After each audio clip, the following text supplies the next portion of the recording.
Beth Shelburne. I'm from Birmingham, Alabama, and I've worked as a journalist for the past 20 years. My project for the Penn Fellowship is a creative nonfiction journalism endeavor called The Castaways, and I'm looking at a group of men serving life without parole in Alabama for crimes that left no one injured.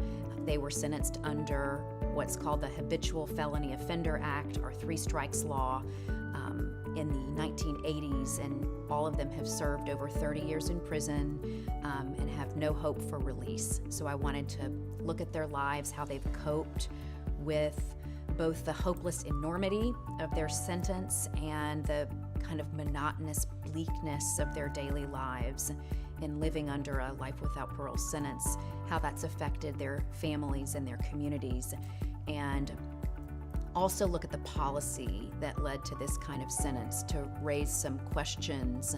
I hope readers will ask themselves, who is a violent offender? What is a violent offense?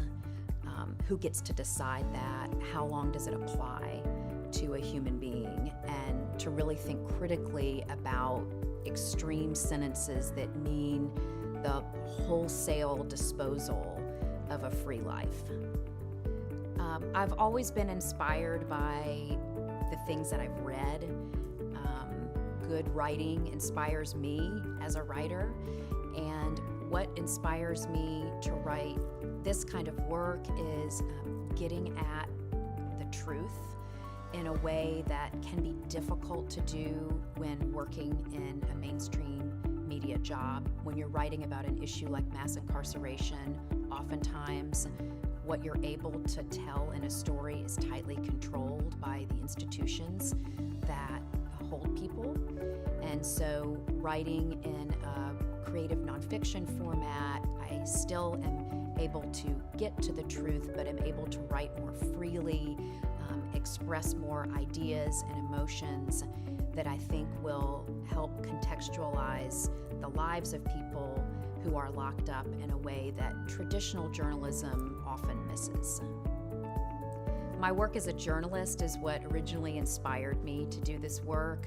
I've been covering issues of mass incarceration and specifically prisons in Alabama since 2012, and that sort of exposed me to some of these hidden stories about people's lives.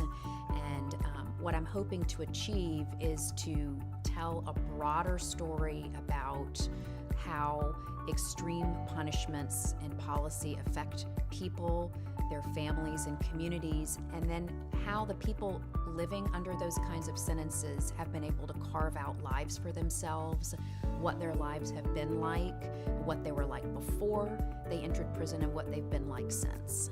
I think I draw upon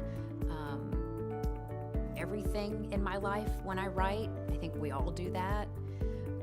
I grew up in the South. I'm from Birmingham, Alabama, and I spent my childhood, adolescence, went to college there, and then left and lived in other places around the country. But I always carried that experience with me of being from the Deep South and sort of what that means in the context of living in a big country. People's perceptions of you as a Southerner may not always be accurate. Their perceptions of the South may not be rooted in fact or reality. So I think I carry that with me because Southerners tend to feel like underdogs compared to many of our other peers from other parts of the country. And I think just growing up as a sensitive, empathic child who didn't have the happiest childhood, I always draw on that in trying to connect with writing about people, especially from marginalized communities.